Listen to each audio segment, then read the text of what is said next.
Hello जी, कैसे हैं आप सब लोग। उम्मीद करती हूँ आप सब लोग ठीक होंगे, मैं भी ठीक हूँ। आज कोई व्लॉग शेयर नहीं करने वाली हूँ। कुछ दिन पहले मैंने अपनी शादी की स्टोरी आप लोगों के साथ शेयर की थी और अभी एक दो दिन पहले ही मैंने आप लोगों के साथ शेयर किया अपना शादी का वीडियो।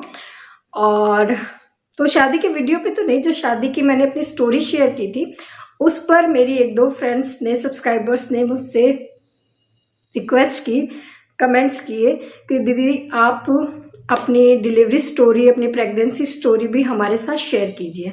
इसके अलावा मैंने एक व्लॉग में शेयर किया था कि मुझे दो बेटियां हैं और दोनों बेटियां जो है वो सी सेक्शन से हुई है। तो उसमें भी एक दो मेरे पास कमेंट्स आए थे कि दीदी प्लीज़ आप अपनी सी सेक्शन की स्टोरी, एक्सपीरियंस वो आप हमारे साथ शेयर करना। तो फिर मैंने सोचा चलो आज फाइनली जो है, मुझे अच्छा भी लगता है आप लोगों से बातें करना और अपनी स्टोरी, अपने एक्सपीरियंस आप लोगों के साथ शेयर करना। तो चलिए फिर शुरू से शुरू करते हैं। वैसे तो देखिए सबकी प्रेगनेंसी, सबकी डिलीवरी, सबका सी सेक्शन अलग अलग होता है, किसी का सेम नहीं होता, किसी का सिमिलर नहीं होता है, सबके अलग अलग सिम्टम्स, सबके अलग अलग होते हैं। बट फिर भी मेरा क्या एक्सपीरियंस रहा और मैंने क्या क्या, कुछ हो सकता है मैं आप लोगों को सुझाव भी दे पाऊँ कि मैंने किन किन चीज़ों का ध्यान रखा था सी सेक्शन जब हुआ था उसके बाद। तो चलिए शुरू से शुरू करते हैं। मेरी शादी को हो गए हैं 15 साल और दो बेटियां हैं मुझे, जिन दोनों से आप मिल चुके हैं व्लॉग्स में। बड़ी बेटी है 14 साल की, छोटी बेटी है 7 साल की। तो दोनों ही जो है सी सेक्शन से हुई है मुझे। तो गुड्डू हुई थी शादी के एक साल बाद जो है मैं प्रेग्नेंट हो गई थी। शादी के करीबन एक साल बाद मैं प्रेग्नेंट हुई थी और सब कुछ प्लान्ड था। हमने ऐसे सोचा था कम से कम एक साल तक हम बेबी नहीं करेंगे, क्योंकि एक लड़की को घर में एडजस्ट होने में थोड़ा टाइम लगता है। हालांकि मुझे ज़्यादा ही टाइम लग गया था। तो देजी का ऐसे था कि ऐसे नहीं है कि शादी होते ही जो है हम बेबी प्लान कर लेंगे, करीबन एक साल तक हम रुकेंगे। तो ये डिसीजन मुझे देजी का सही भी लगा। और हाँ, कुछ मुझसे सब्सक्राइबर्स पूछते हैं कि मैं मेरे हस्बैंड को किस नाम से बुलाती हूँ, तो मैं उन्हें बुलाती हूँ देव जी। उनका पूरा नाम है बलदेव और मैं उनको प्यार से कहती हूँ देव जी। ठीक है जी। और वरना फिर आप लोग सोचेंगे, मतलब मैं पूरे वीडियो में देजी देजी बोलती जाऊंगी और आप लोग सोचेंगे पता नहीं किसका नाम ले रही है, क्या नाम ले रही है, आपको समझ में नहीं आएगा। तो मैं, हाँ, तो देजी ने और मैंने सोचा था, मैंने तो खैर क्या सोचा था, मुझे इतनी उस टाइम समझ थी नहीं। आज तो जैसा हमने सोचा था वैसा ही हुआ और एक साल बाद जो है मैं प्रेग्नेंट हो गई थी। शुरुआत में जैसे नॉर्मल सबके सिम्टम्स होते हैं वही सब कुछ था मेरे साथ भी। मतलब पता चल गया था मुझे कि हाँ, मतलब उल्टी आना और पीरियड्स नहीं आए थे, उल्टी आना शुरू हो गई थी। तो फिर मैंने चेक किया, तो मैं प्रेग्नेंट थी। तो सब लोग बहुत खुश हुए। हमने तुरंत ही सबको बता दिया, क्योंकि सब लोग वेट कर रहे थे कि मैं कब जो है खुशखबरी दूंगी। क्योंकि वही था ना कि मतलब रहता ही है घर वालों को, मायका हो चाहे ससुराल हो, सबको यही रहता है। शादी के तुरंत बाद लोग पूछना शुरू कर देते हैं। कुछ लोग तो शादी के 2 महीने बाद ही पूछना शुरू कर देते हैं कि कब करोगे, कब करोगे, कब करोगे। तो सबको इसी चीज़ का इंतज़ार था, इसी दिन का इंतज़ार था। तो सब लोग बहुत खुश हो गए थे और स्टार्टिंग में कोई प्रॉब्लम नहीं थी। प्रॉब्लम बस वही जो सबके साथ होती है, उल्टी आना, कुछ भी खाना पीना मुझे सेट नहीं होता था, बहुत ज़्यादा उल्टियाँ होती थी मुझे।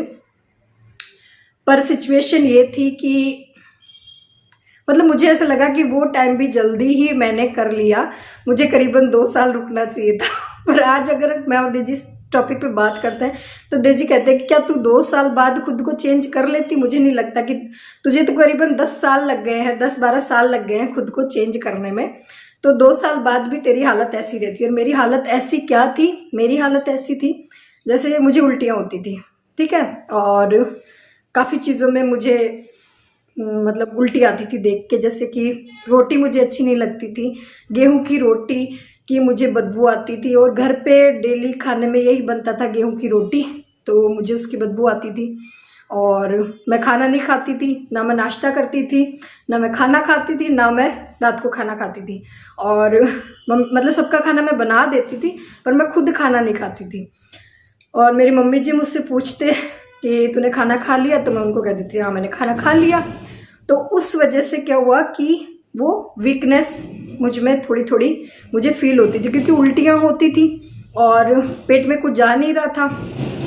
पर वो उस टाइम क्या रहता है कि एक थोड़ी सी शर्म रहती है कि यार मैं इनको ऐसे कैसे कहूँ कि मतलब मैंने खाना नहीं खाया है, या फिर मुझे ये खाने का मन कर रहा है। मुझे रोटी बिल्कुल भी अच्छी नहीं लगती थी, या रोटी अगर मुझे अच्छी भी लगती थी, अगर मैं खाती तो भी मुझे ऐसा लगता था कि अगर कोई और मुझे बना दे तो मैं खा लूँगी, मैं अपने हाथ का बना हुआ नहीं खा सकती थी। या फिर जब भी मैं रोटी बनाती थी उसकी जो स्मेल होती है ना रोटी की, उससे मेरा मन भर जाता था और मतलब मुझे उल्टियाँ होती थी। तो मैं खाना खाती नहीं थी, बस मैं फ्रूट्स खा लेती थी। वो भी कोई अगर मुझे 4 बार कह दे घर में कि खा ले तू खा ले तू खा ले, तो मैं खा लेती थी। या फिर मैं वेट करती रहती थी कि कोई मुझे कह दे कि ले खा ले। तो फिर मम्मी जी जब मुझे कहते मतलब जैसे फ्रूट आते, ऑरेंज मुझे अच्छा लगता था, अमरूद मुझे खाने का बहुत मन करता था, मतलब जो खट्टी खट्टी चीज़ें होती है उनसे अच्छा रहता था, अच्छा लगता था खुद को, और वो खाने का मेरा मन करता था। रोटी मेरे को नहीं खाने का मन करता था। या फिर मुझे ऐसा लगता था, मतलब जब 3-4 महीने जब ये चीज़ें शुरू हो जाती है ना, 3-4 महीने तक ये चीज़ रहती है, मोस्टली उल्टी होना और ये नहीं अच्छा लग रहा खाने में, ये नहीं अच्छा लग रहा, ये 3-4 महीने तक चलता है। कुछ लेडीज़ में पूरे 9 महीने ही ऐसा होता है, पर मेरे केस में ऐसा नहीं था। करीबन 4-5 महीने मेरे साथ ऐसा हुआ था। और उसके बाद मतलब कुछ कुछ मैंने खाना शुरू कर दिया था। जैसे रोटी नहीं खाती थी मैं, पराठा खा लेती थी, बाजरे की रोटी खा लेती थी, गेहूं की रोटी मुझे नहीं अच्छी लगती थी। तो ये था खाने के मामले में मेरा। और बाकी शर्म इतनी थी, मतलब हमारे घर में क्या होता था, जैसे भोग लगता है भगवान जी के, सुबह शाम भोग लगता था काजू कतली का, और कोई भी मिठाई जैसे घर मतलब हर बार लेके आते हैं और नई नई मिठाइयाँ उस भोग लगाते थे। और वो मिठाई जो है पड़ी रहती थी मेरे सामने, पर मैं खुद से लेके नहीं खा सकती थी। मुझे ऐसा लगता था यार ये लोग क्या सोचेंगे कि ये सारी खा गई, और मेरा मन ऐसे करता था कि सारी मिठाई मैं खा लूँ। मुझे मीठा अच्छा लगता था, तो मेरा मन करता था सारी काजू कतली मैं खा लूँ, पर मेरी हिम्मत नहीं होती थी कि मैं खुद से उठा के खा लूँ। तो मैं वेट करती रहती थी उसमें भी कि मम्मी जी मुझे कह दे कि तू खा ले। तो फिर कई बार तो ठीक है, मम्मी जी के पास भी इतना वो सारा दिन नहीं पूछ सकते ना मुझसे कि खा ले कर ले, ठीक है वो पूछते थे, वो अलग बात है। कि जब घर आते थे तो मैं उनको कहती थी, मैंने कहा यार मेरा तो ये खाने का मन कर रहा है, पर मैं कैसे कहूँ। तो जी कहते तू बोल दिया कर मम्मी जी को कि मुझे ये खाने का मन है, ये खाने का मन है। जैसे मुझे चावल ज़्यादा पसंद थे, नमकीन चावल अगर मुझे कोई बना देता तो मैं खा लेती, मुझे रोटी नहीं अच्छी लगती थी, पर मैं नहीं बोल पाती थी। होता है नहीं बोल पाती हैं लेडीज़, स्टार्टिंग में शुरू में नहीं होता उनसे। तो ये थी हमारी कहानी। और चेकअप का हमारे यहाँ पे ये सिस्टम था कि मतलब अल्ट्रासाउंड जल्दी से नहीं करवाते हैं, करवाना भी नहीं चाहिए। मेरे पापा जो है खुद मेडिकल डिपार्टमेंट में थे, अभी तो वो रिटायर्ड हो गए हैं, तो उन्होंने भी यही सजेस्ट किया कि जब तक कोई प्रॉब्लम ना हो तब तक अल्ट्रासाउंड नहीं करवाना चाहिए, क्योंकि मतलब अल्ट्रासाउंड जब करते हैं जो वो निकलती है ना किरणें, पापा ऐसे कहते थे, तो वो बच्चे को नुकसान पहुंचाती है, तो नहीं करवाना चाहिए। तो अल्ट्रासाउंड वाला कोई सिस्टम हमारे था नहीं, बस मैं प्रेग्नेंट थी, ठीक है सब कुछ अच्छे से चल रहा था, अगर कोई प्रॉब्लम होगी तो चेक करवा लेंगे। तो कोई विटामिन नहीं, कुछ नहीं, कोई विटामिन डी नहीं, ई नहीं, कुछ भी नहीं, बस घर पे जो मिलता था वो खा लेते थे। तो इस तरह से थी हमारी फर्स्ट प्रेगनेंसी का सफर शुरू हुआ था। लाइट चली गई, पर चलो कोई नहीं, अंधेरे में ही बता देती हूँ। लाइट का पता नहीं है कब आएगी कब नहीं, और अब मेरे पेट में बात पचने वाली है नहीं, जो यहाँ तक आ गई है तो वो पचने वाली नहीं है, उसको निकालना ही पड़ेगा मुझे। जो क्या था, पेट भी बहुत ज़्यादा बड़ा आया था, दोनों टाइम में बहुत ज़्यादा बड़ा पेट आया था, तो मेरे से थोड़ा सा काम करने में भी दिक्कत होती थी। हालांकि मैं करती सब कुछ थी, झाड़ू पोछा, इतना बड़ा घर है, जैसे अभी तो साफ़ सफाई जो मैं बाहर की नहीं करती हूँ, पर पहले जब मैं प्रेग्नेंट थी तो बाहर की भी झाड़ू लगाना, पीछे की पायतन की, आपने देखा है मेरा घर कितना बड़ा है, मैंने वीडियो में शेयर किया है, तो सारी साफ़ सफाई करना, सारे घर में पोछा लगाना, कपड़े धोना, वो भी बैठकर हाथों से कपड़े धोना, सब कुछ मैं करती थी। तो पर मम्मी पापा को ये रहता है ना कि नहीं भाई बेटी तकलीफ में उसको बुला लो, भाई होता है ससुराल में उतना, मतलब बच्चे नहीं कह पाते, जब फर्स्ट डिलीवरी होती है तो बिल्कुल भी नहीं कह पाती है। तो फिर यहाँ पे मना कर दिया कि नहीं भाई 7 मंथ में तो हम नहीं भेजेंगे, क्योंकि हम फिर बहुत ज़्यादा टाइम हो जाएगा, क्योंकि बाद में भी 1-1.5 महीना लग ही जाता है डिलीवरी के बाद। तो बोले जब 9वां लग जाएगा तब भेजेंगे। तो 9वां जब मुझे लग गया था तो मैं चली गई थी अपने मायके। और वहाँ पर क्या हुआ, 9 मंथ मेरे कंप्लीट हो गए थे। और वहाँ पे जाने के बाद, हाँ, वहाँ पे जाने के बाद मैंने मम्मी से डिमांड शुरू कर दी थी कि मुझे ये बना के खिलाओ, मुझे ये खाने का मन हो रहा है, मुझे ये खाने का मन हो रहा है। कभी मेरी कुछ डिमांड रहती थी तो मम्मी मुझे नई नई चीज़ें बना के खिलाती थी, क्योंकि वही होता है ना, माँ को बेटी कह सकती है, वो चीज़ ससुराल में नहीं कह सकती। तो और मम्मी मेरी हर पसंद की चीज़ बना कर खिलाती थी। पापा जैसे मार्केट से कोई भी चीज़ लानी होती थी तो वो ला कर देते थे मुझे। और जैसे हमारे वहाँ के पेठे बहुत फेमस है तो वो मुझे ला के देते थे। और मेरा भाई जो है करीबन मुझसे 6-7 साल छोटा है, और उसको ऐसे लगता था, उसको इतनी समझ थी नहीं, उस टाइम छोटा है मुझसे, तो वो 10th में था, तो उसको ऐसे लगता था यार पता नहीं इसको सारी चीज़ें अच्छी अच्छी ला ला के दे रहे हैं, इसकी तो हर डिमांड पूरी हो रही है। उसको बड़ी जलन होती थी। तो वो कहता था हाँ इस मोटकी को ना सारा दिन खिलाए जाओ, कितनी तो मोटी हो रही है ये, क्योंकि मेरी टमी भी बहुत ज़्यादा आई थी उस टाइम। तो बस यही है कि मतलब वहाँ जाने के बाद मैं पूरी तरह से मतलब ऐसे हो गई थी अपना, और पूरा उछलना कूदना मेरा वैसे ही रहता था। हालांकि मम्मी डांटते रहते थे ऐसे नहीं करते, ऐसे नहीं करते, ऐसे इतना मत उछला कर, इसके पीछे मत भागा कर। मैं मेरे भाई के पीछे भागती रहती थी। तो काफ़ी अच्छे से मतलब सब कुछ चल रहा था। पापा भी जो है मेडिकल डिपार्टमेंट में थे, तो उन्होंने मुझे जो है घुमाना शुरू कर दिया था, क्योंकि यहाँ तो मैं सारा कुछ काम करती थी, पर वहाँ पर वो ये ना माँ को रहता है कि नहीं काम मैं नहीं करवाऊँगी। भाई बहुत ज़्यादा टम्मी भी आ गई थी तो काम करने में दिक्कत भी होती थी। नीचे मेरे से नहीं झुका जाता था, झाड़ू नहीं निकलती थी, पोछा लगाने का कोई मतलब ही नहीं है, पोछा भी नहीं लगता था।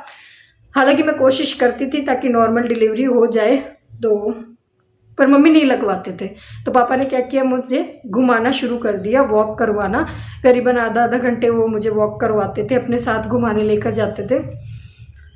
और फिर किसी ने मुझे कहा कि चक्की पीसो।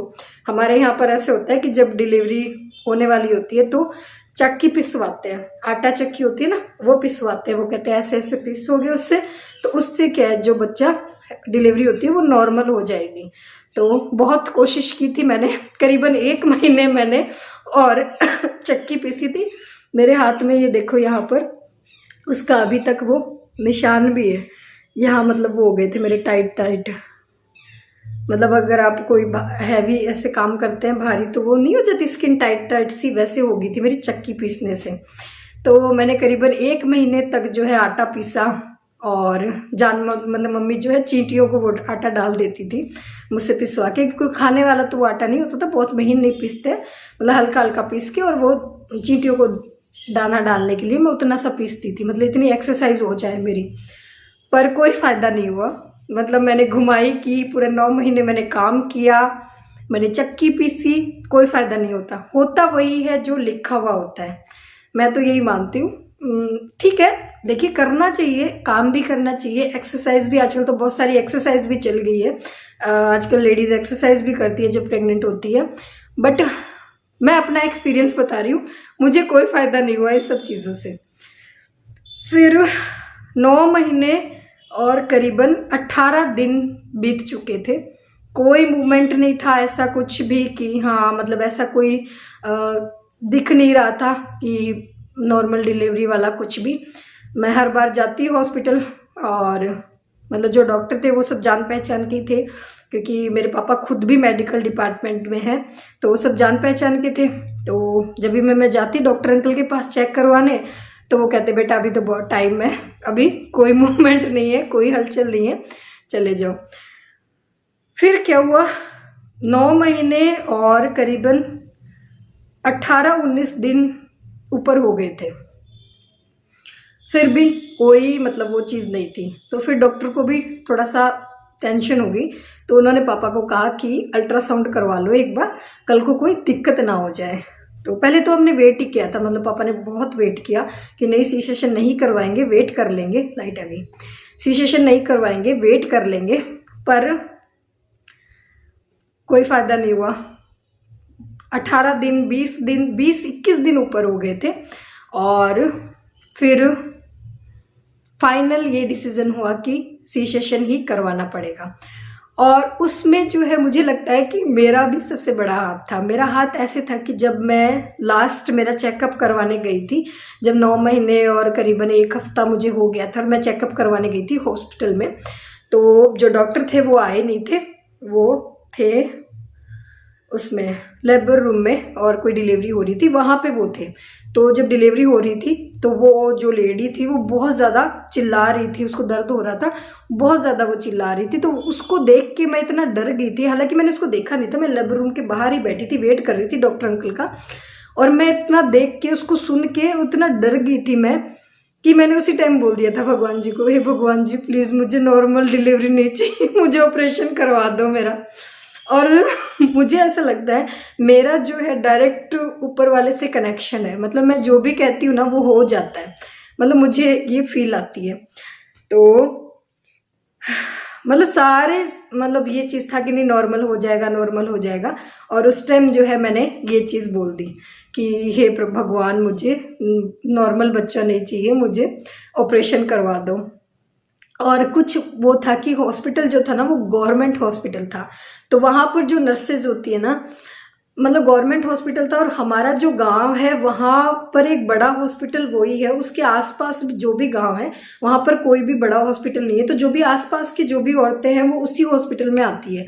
तो भीड़ इतनी ज़्यादा रहती थी वहाँ पर कि जो नर्सेज थी वो थोड़ा सा मतलब मिसबिहेव करती थी उनके साथ, जैसे बहुत ही गंदा बोल रही थी उनको। जो औरतें चीख रही थी लेबर रूम में तो बहुत ही गंदा उनके साथ बोल रही थी।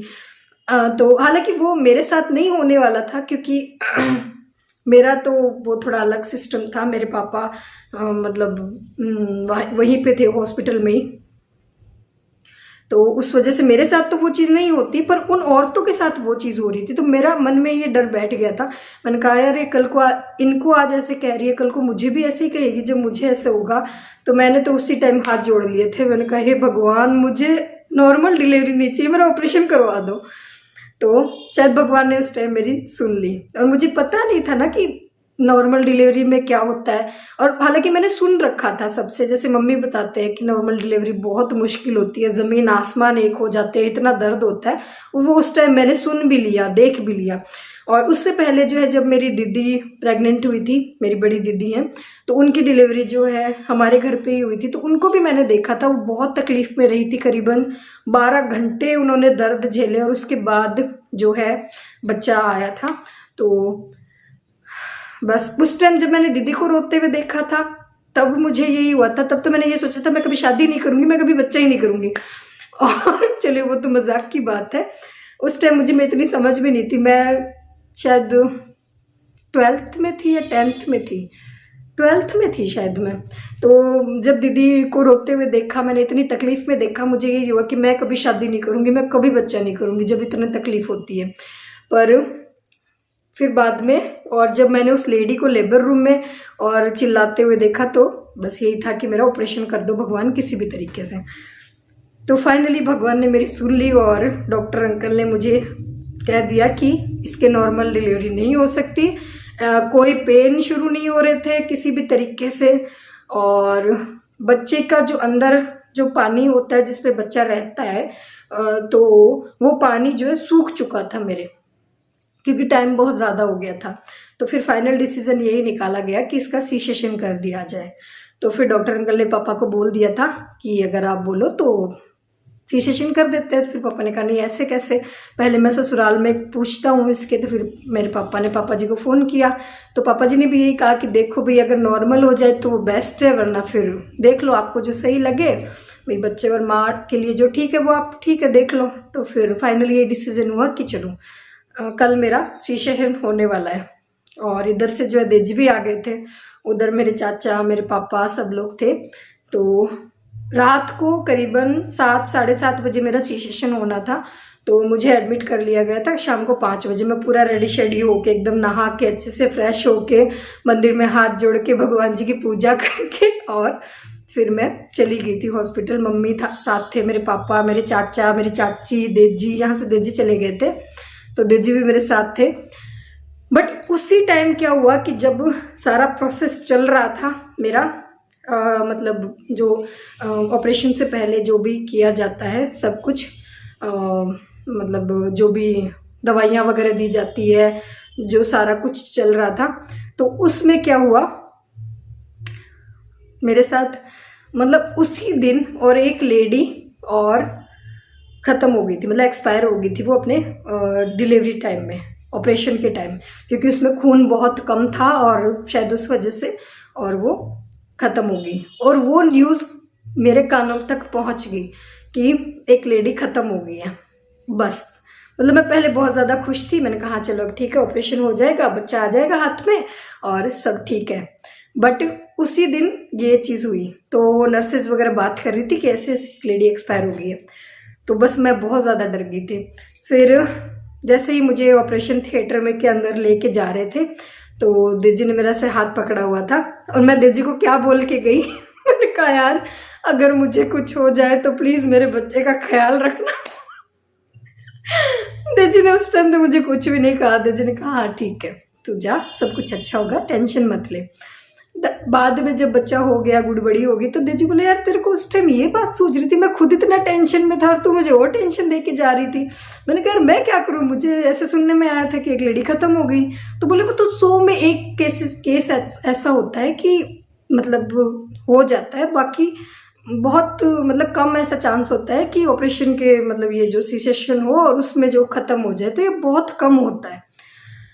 तो मैंने कहा यार मुझे क्या पता था, मुझे तो यही लगा कि पता नहीं अब मैं वापस आऊँगी नहीं आऊँगी। और फिर मैंने कभी भी जो हॉस्पिटल में कभी गई नहीं, मैंने कभी मतलब अपनी डिलीवरी से पहले मैंने कभी भी एक इंजेक्शन भी कभी नहीं लगाया। दवाइयाँ बहुत कम मैं लेती थी, बहुत कम मैं बीमार होती थी और इंजेक्शन बहुत मेरे कम लगते थे। अगर लगते भी थे कोई एक आधा इंजेक्शन, मुझे याद है आज तक कभी लगा भी होगा तो वो 4 लोगों ने मुझे पकड़ के हाथ मेरे बांध दिए, पैर मेरे बांध दिए, तो उस तरह से मुझे इंजेक्शन लगा था। तो मुझे कभी याद ही नहीं है कि मुझे कभी इंजेक्शन भी लगा हुआ है।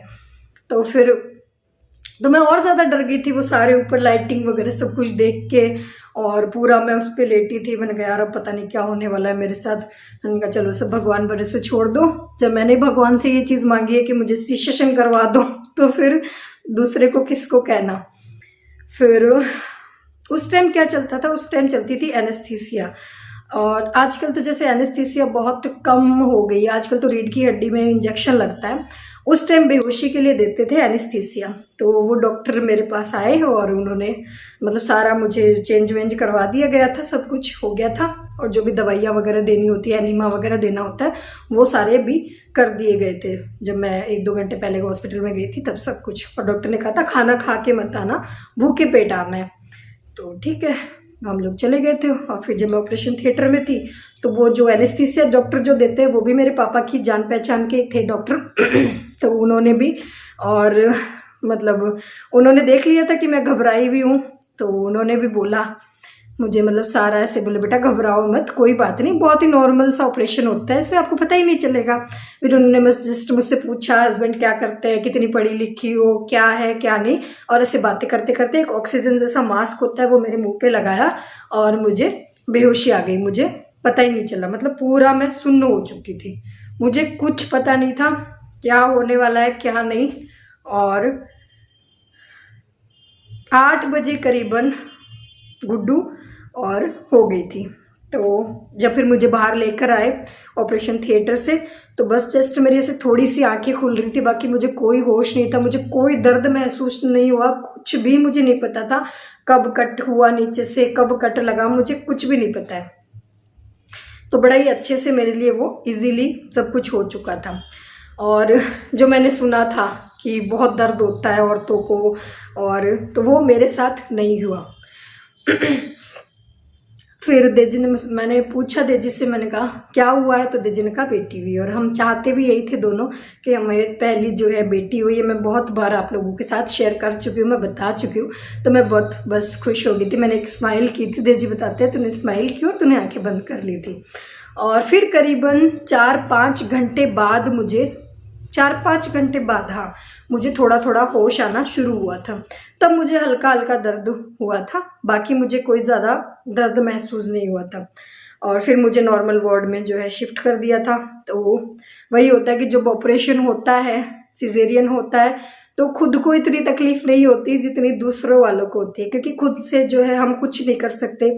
हम ना बच्चे को फीड करवा सकते हैं, ना ही हम खाना खा सकते हैं, कुछ भी नहीं होता, सब कुछ बेड पे ही होता है जो भी होता है। तो दूसरे लोग ज़्यादा परेशान होते हैं जब सी सेशन होता है। तो वो अच्छी बात है कि मेरी चाची साथ थी मेरी मम्मी के, तो उन्होंने ऐसे ड्यूटी लगा ली थी, मतलब 10 दिन करीबन मैं रही थी वहाँ हॉस्पिटल में। तो मेरी चाची और मम्मी ने इस तरह से ड्यूटी लगा ली थी, मतलब नाइट को मेरी चाची रहती थी मेरे पास और दिन में मेरी मम्मी रहती थी। तो फिर चाची जो दिन में घर जाके अपने सो जाती थी, नाइट में चाची जगती थी और दिन में मम्मी जगती थी, क्योंकि 2-2 मिनट में बच्चे को संभालना, डायपर चेंज करना 10 दिन तक, और मुझे नहीं मिली थी छुट्टी, 10 दिन तक मैं हॉस्पिटल में ही थी। फिर दूसरा मेरे साथ आया कि उस टाइम जो है जो टाँके हमें लगते हैं उनको सुखाने के लिए बहुत ज़्यादा एंटीबायोटिक दवाइयाँ बहुत ज़्यादा दे दी जाती है।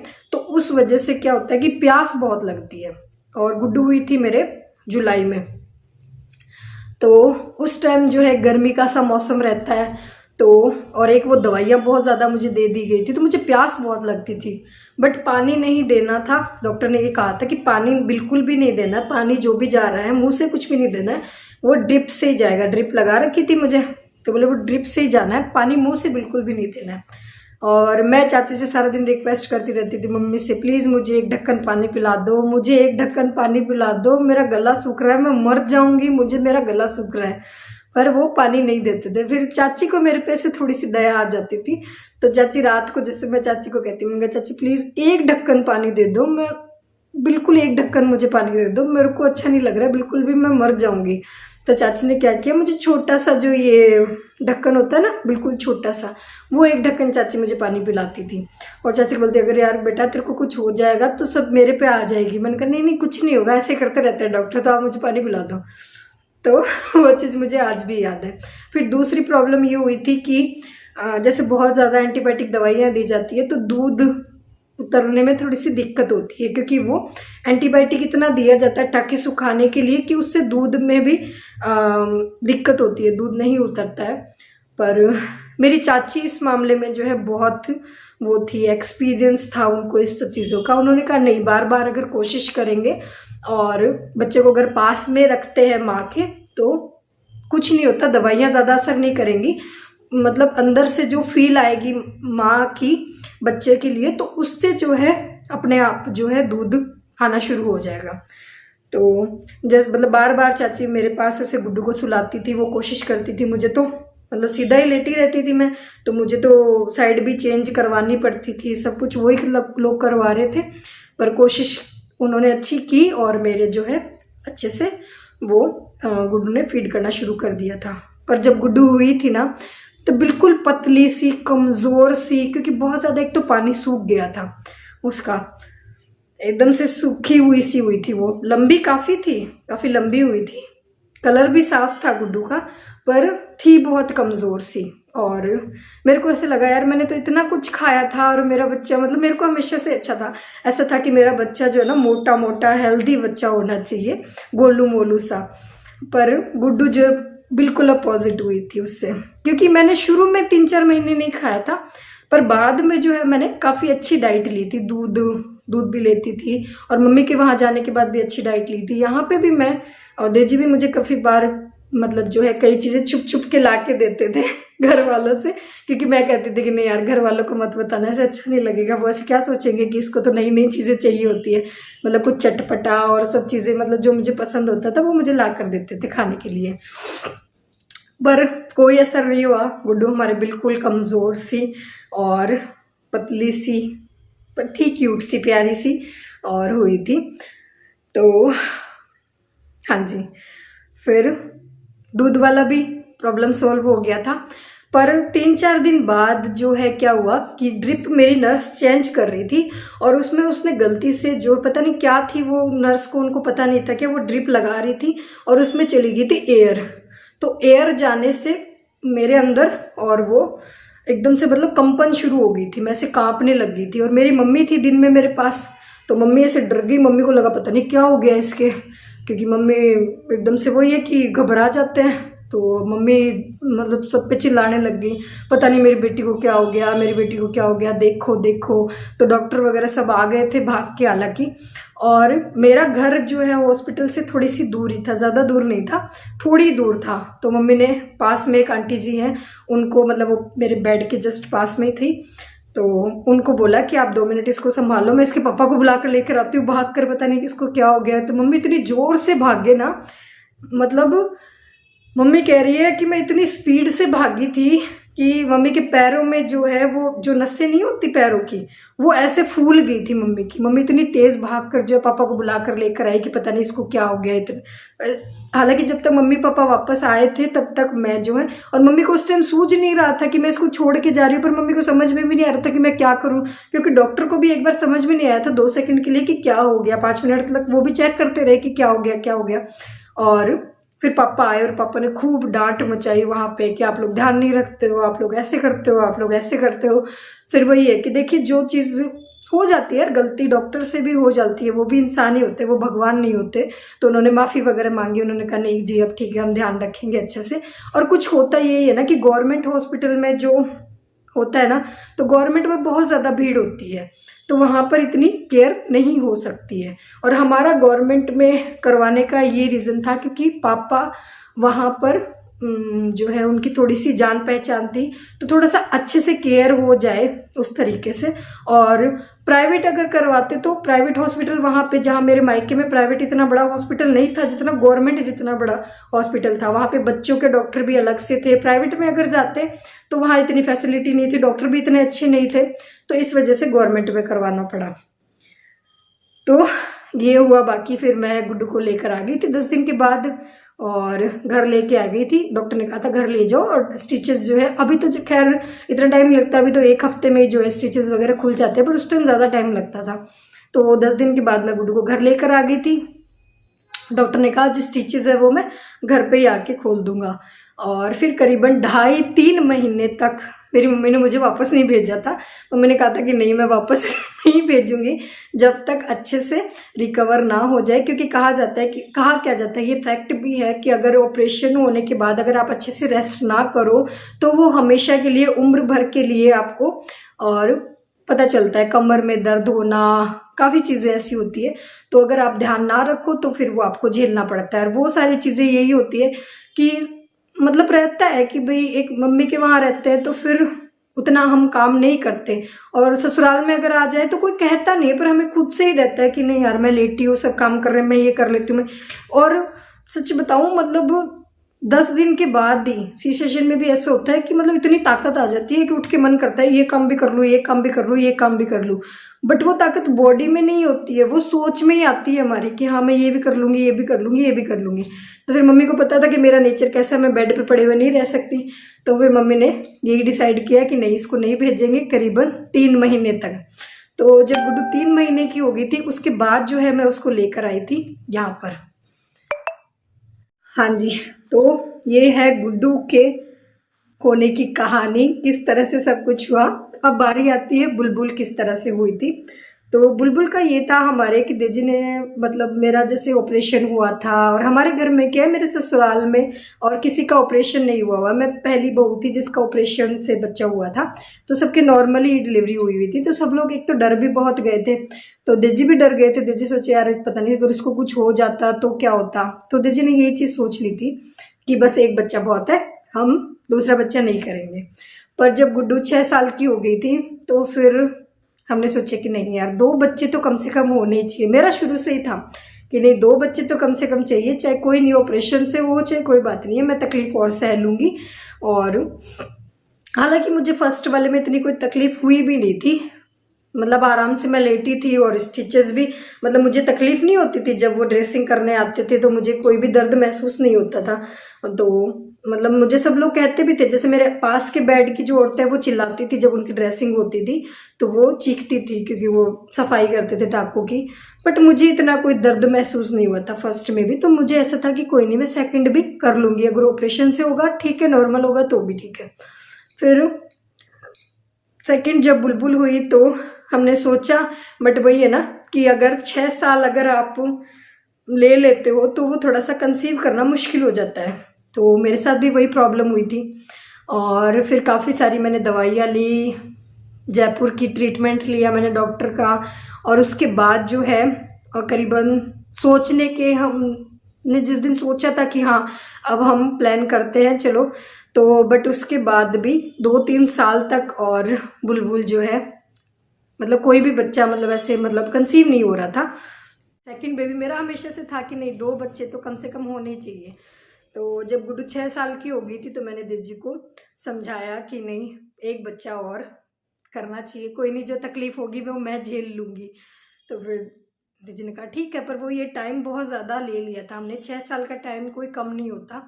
तो वो ये कंसीव करने में बहुत ज़्यादा प्रॉब्लम हुई मुझे, करीबन 2 साल लग गए थे। हाँ करीबन 2 साल लग गए थे, जब हमने सोचा था उसके बाद हमें 2 साल लग गए थे।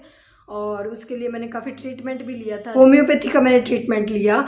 और उसके बाद जो है होम्योपैथी, हाँ मैंने जयपुर का जो ये ट्रीटमेंट होता है जयपुर में मैंने, हाँ एक हॉस्पिटल से मैंने ट्रीटमेंट लिया था, उससे मुझे कोई ज़्यादा खास फ़ायदा नहीं हुआ था। उसके बाद जो है मैंने यहाँ पे अपने लोकल में एक होम्योपैथी के डॉक्टर है, काफ़ी अच्छे डॉक्टर है, उनसे मैंने ट्रीटमेंट लिया था, उससे मुझे कंसीव हुआ बच्चा।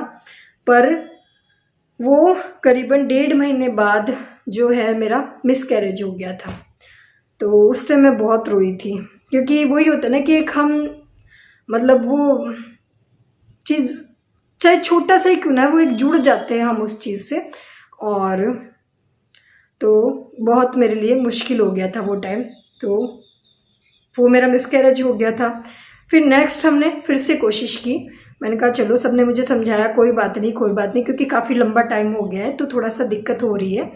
फिर हमने सेकंड टाइम जब फिर से कंसीव हुई तो फिर हमने सोचा कि इस बार हम कोई गलती नहीं करेंगे। इस बार जैसे ही मुझे पता चला और मैं चली गई थी हमारे मतलब हमारे यहाँ पर इतना नहीं है, मतलब मेडिकल इतना अच्छा नहीं है हमारे यहाँ पे डिपार्टमेंट, तो मैं चली गई थी उधर हिसार, मेरे शहर से जस्ट पास में ही है। वहाँ पे मेरा करीबन 6 महीने तक ट्रीटमेंट चला था और मुझे हर महीने जो है एक इंजेक्शन लगता था। तो डॉक्टर ने कहा था कि इनका जो अंदर का सिस्टम है वो इस तरह का हो गया है कि अंदर टिक नहीं रहा है, तो अगर आप ये इंजेक्शन नहीं लोगे तो फिर से मिसकैरेज होने की डर है। तो हर महीने जो है मुझे एक इंजेक्शन लगता था, करीबन 6 महीने मुझे वो इंजेक्शन लगा था। बोले अगर 6 महीने तक ये इंजेक्शन लगेगा और बिल्कुल रेस्ट पे रहना है, कोई बाहरी ज़्यादा काम नहीं करना है, कोई भी मतलब हल्का फुल्का अगर घर का काम करो तो करना है, उसके अलावा आपको कुछ नहीं करना है। तो 6 महीने तक मैंने और हल्का फुल्का ही काम किया था, बस घर का मैं बहुत ज़्यादा काम नहीं करती थी। और 6 महीने बाद सब कुछ ठीक था।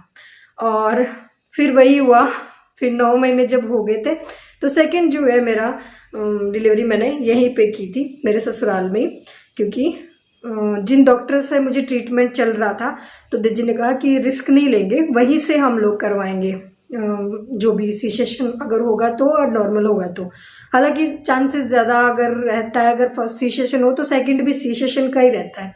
तो जब 9 महीने कंप्लीट हो गए थे तो हम गए थे वहाँ पर चेकअप करवाने के लिए। तो डॉक्टर ने बोला कि देखिए आपका होगा तो सी सेक्शन ही, आपके नॉर्मल डिलीवरी के कोई भी सिम्टम्स मुझे नज़र नहीं आ रहे हैं, तो अगर आप चाहें तो मैं आज ही कर देती हूँ। तो हम गए तो नॉर्मल चेकअप करवाने थे, बट जब डॉक्टर ने ये बात बोली तो फिर डेजी ने कहा ठीक है अगर होना इसी तरह से तो फिर सी सेक्शन करवा लेते हैं। तो हम नाइट को एडमिट हो गए थे वहाँ पे, मैं डेजी थे। फिर नेक्स्ट डे जो है मेरी मम्मी जी मतलब मेरी सासू माँ वो आ गए थे वहाँ पे, और दूसरे दिन सुबह जो है बुलबुल हो गई थी मुझे, वो भी सी सेक्शन से। बट उस टाइम जो है मुझे फर्स्ट टाइम मुझे लगा था एनेस्थीसिया, सेकंड टाइम में मुझे लगा था रीढ़ की हड्डी में इंजेक्शन। तो उसमें क्या होता है जब एनेस्थीसिया देते हैं तो हमारा पूरी बॉडी सुन हो जाती है, मतलब पूरा माइंड और पूरी बॉडी जो है हमारी सुन हो जाती है, हमें कुछ भी पता नहीं चलता। बट जब वो इंजेक्शन लगता है जो रीढ़ की हड्डी में लगता है उसमें क्या होता है हमारा सिर्फ नीचे का जो पार्ट होता है ना, पेट से नीचे का जो पार्ट होता है सिर्फ वो सुन होता है, बाकी हमें होश रहता है, मतलब पास में क्या हो रहा है, कौन चल रहा है, कौन जा रहा है, सब हमें पता होता है। तो बुलबुल के टाइम यही चीज़ थी, मतलब उस टाइम तक। और एनेस्थीसिया शायद कम हो गई थी, इतना मतलब उनके पास नहीं थी फैसिलिटी शायद उसकी, वहाँ पर उनके वही सिस्टम था कि वो इंजेक्शन देते थे, उसका दर्द भी बहुत होता है उस इंजेक्शन का। तो सारी तैयारी कर दी थी और वो इंजेक्शन मुझे लगा था और मुझे सब पता था कि कहाँ क्या चल रहा है, क्या मतलब ऐसे कट रहा है। मुझे महसूस हो रहा था, दर्द नहीं लग रहा था पर हल्का हल्का मुझे महसूस हो रहा था। तो बाकी फिर बुलबुल अच्छे से हो गई थी। तो मुझे दोनों डिलीवरी जो भी है मेरी सी सेशन है उसमें मुझे कोई भी तकलीफ़ नहीं हुई भगवान की दया से। मतलब मेरा दोनों टाइम में अच्छा रहा।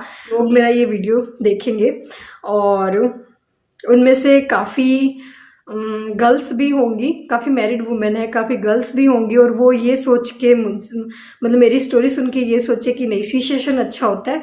तो देखिए मैं कभी भी सी सेशन का सपोर्ट नहीं करूँगी।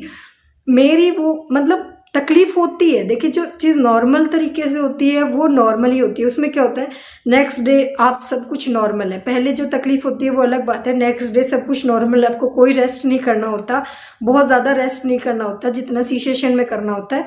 तो नेचुरल बेस्ट होता है, ठीक है। बट अगर बहुत ज़्यादा कॉम्प्लिकेशंस आ जाती हैं, अगर कोई प्रॉब्लम हो जाती है तो सी सेशन की तरफ हमें जाना चाहिए। मेरा तो ठीक है लक था, जो भी कहिए। मुझे दर्द भगवान जी को नहीं देना था क्योंकि उन्हें पता था मैं दर्द सहन नहीं कर सकती हूँ, मैं ऐसी ही हूँ। मुझे छोटी सी चोट लगती थी तो मैं सारे घर को सर पे उठा लेती थी जब मैं छोटी थी।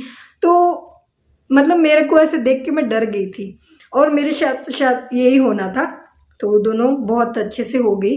बाकी आज के दिन मुझे कोई भी तकलीफ़ नहीं है, मुझे कोई भी कमर में दर्द नहीं रहता, मुझे कोई भी स्टिचेस में पता नहीं चलता। मैं सारा मतलब काम कर लेती हूँ, अपना घर का भाग भाग के कर लेती हूँ और मुझे कोई तकलीफ़ नहीं है। बट सबकी बॉडी एक जैसी नहीं होती है, काफ़ी लोगों को सी सेशन से बहुत ज़्यादा प्रॉब्लम होती है।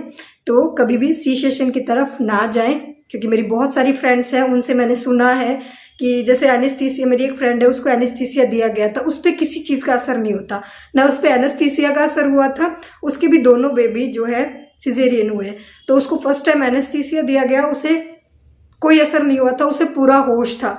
और जब वो कट हो रहा था ना तब उसको इतनी चीखें निकल रही थी, इतना दर्द हो रहा था उसको कि वो कह रही है मैं बता नहीं सकती यार कितना दर्द हुआ मुझे। वाकई में होता है यार, अगर किसी चीज़ को हम कट करेंगे तो वो दर्द तो होगा ही, तो बट उसकी बॉडी इस तरह की थी कि उसे नहीं असर हो रहा था। मतलब कुछ केसेस ऐसे भी होते हैं कि उन पे नहीं असर होता है। और सेकंड बेबी जब उसका हुआ तो उसको रीढ़ की हड्डी में इंजेक्शन दिया गया तो भी उसको असर नहीं हुआ था, तो उसने बहुत तकलीफ झेली है। तो देखिए सबके केसेस अलग होते, सबकी प्रेगनेंसी अलग होती है, सबकी डिलीवरी अलग होती है, सबकी बॉडी अलग होती है। तो उसको हम एक तरह से जोड़ के नहीं देख सकते। सबको ऐसे सोचे कि नहीं यार इनके सी सेशन में तो बहुत अच्छा हुआ था, इनको कोई तकलीफ नहीं हुई थी तो हम भी सी सेशन करवा लेते हैं। देखिए ऐसा बिल्कुल भी नहीं है। अगर मैं उसकी बातें सुनती हूँ, आज जो मेरी फ्रेंड है जिसने मुझे बताया कि उसे बहुत तकलीफ हुई थी जब वो कट हो रहा था, बोले मुझे पूरा होश था, अब उसने मतलब बीच में ही पूरा हॉस्पिटल सर पे उठा लिया था क्योंकि उसको नहीं असर हो रहा था। और मेरी बॉडी ऐसी है कि मुझे बहुत ज़्यादा मतलब अगर थोड़ा सा भी नशा दे दिया जाए तो मुझे बहुत ज़्यादा असर होता है। तो मुझे दोनों टाइम में भी कुछ भी पता नहीं चला था। तो मैं बिल्कुल भी ये नहीं कहूँगी किसी से भी, मैंने जस्ट अपनी स्टोरी आप लोगों के साथ शेयर की है। बाकी मैं सी सेशन को मतलब वैसे नहीं कर रही, सपोर्ट नहीं कर रही हूँ। हाँ अगर आप लोग डरते हो बहुत ज़्यादा, अगर आपके अंदर डर है तो वो आपकी चॉइस है कि आप करवाओ या ना करवाओ। बट बाकी मैं यही चाहूँगी कि नॉर्मल डिलीवरी जो होती है वो सही रहती है क्योंकि उसमें आप भी सही रहते हो, दूसरे जो आप लोगों को आपको संभालते हैं उनको भी इतनी तकलीफ नहीं होती है। और दूसरी बात, डिलीवरी में सी सेशन जब भी डिलीवरी होती है अच्छा खाएं, विटामिन डी जो भी कैल्शियम और विटामिन सी जिसकी भी ज़रूरत होती है अच्छा खाना चाहिए।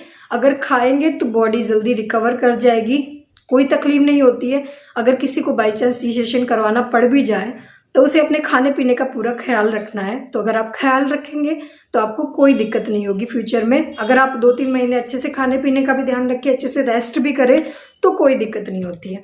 मैंने बहुत अच्छे से खाया पिया था, खूब मैंने मौसमी का जूस पिया था दोनों टाइम, क्योंकि नॉर्मल में तो कहते हैं ना कि खटाई नहीं देते, बट अगर सी सेशन होता है तो वो जो है जूस वगैरह खूब देते हैं, उससे जो है स्टिचेस जल्दी मतलब सूख जाते हैं ऐसे बोलते हैं, और अंदर भी बॉडी में ताकत आती है। घी से नहीं आती है वो जो नॉर्मल डिलीवरी में होता है, उल्टा होता है सी सेशन में। तो मेरे साथ ऐसा ही हुआ था, खूब मौसमी का जूस मुझे पिलाया गया था और काफ़ी जल्दी मैंने अच्छे से रिकवर कर लिया था। हाँ जी, तो ये थी मेरी सी सेशन स्टोरी, मेरी डिलीवरी, प्रेगनेंसी, सब कुछ जो भी था मैंने आप लोगों के साथ शेयर कर दिया है। और अगर थोड़ा सा भी, मेरी काफ़ी फीमेल फ्रेंड्स है, मैरिड फीमेल फ्रेंड्स है, तो अगर थोड़ा सा भी आप लोग रिलेट करते हो मेरी स्टोरी से तो मुझे कमेंट सेक्शन में ज़रूर बताना, मुझे बहुत अच्छा लगेगा। आपके साथ क्या हुआ वो भी मेरे साथ शेयर करना कमेंट्स में, बातें आप लोगों की, मुझे बहुत अच्छा लगता है आप लोगों के कमेंट्स पढ़ना। जिस तरह से मुझे अपनी बातें आप लोगों के साथ शेयर करना अच्छा लगता है, उसी तरह से मुझे आपकी बातें सुनना भी उतना ही अच्छा लगता है। ठीक है जी तो चलिए, और मैंने बड़ी हिम्मत करके ये बात बता दी है, क्योंकि वही है ना कि ये सिर्फ मतलब अगर YouTube पे हम बात कर रहे हैं तो सिर्फ ऐसा नहीं है कि फीमेल लोग ही सुनेंगे इस बात को, सब तक पहुंचेगी। बट आजकल मुझे लगता है ये सब चीज़ें नॉर्मल है। आजकल चाहे मेल हो चाहे फीमेल हो, सबको नॉलेज होता है सब चीज़ों के बारे में, जो हमारे टाइम में हमें नॉलेज नहीं था। पर आज टाइम बहुत चेंज हो चुका है। आजकल सोशल मीडिया और सब कुछ चीज़ें हैं ये, तो सब लोगों को नॉलेज होता है। तो मुझे नहीं लगता कि किसी को नहीं पता होगा। तो मैंने अपनी जो झिझक है उसको निकाल कर आप लोगों के साथ आज अपनी स्टोरी शेयर कर दी है। तो बताइएगा ज़रूर कैसी लगी आप लोगों को। और वीडियो बहुत ज़्यादा लंबा हो गया, वरना मैं ये चीज़ जो आपको किसी व्लॉग में ही बताती, पर इसीलिए मैंने ये व्लॉग में नहीं बताई, मैंने ये अलग से वीडियो बनाया, क्योंकि फिर व्लॉग बहुत ज़्यादा लंबा हो जाता। मुझे लगता है ये भी बहुत लंबा हो गया, करीबन 1-2 घंटे का चला गया है। तो चलिए इस व्लॉग को नहीं इस वीडियो को यहीं पर एंड करते हैं और फिर मिलते हैं एक अच्छे से व्लॉग में। बाकी मुझे बहुत अच्छा लगा आप लोगों के साथ ये शेयर करके। चलिए फिर मिलते हैं, टाटा बाय बाय।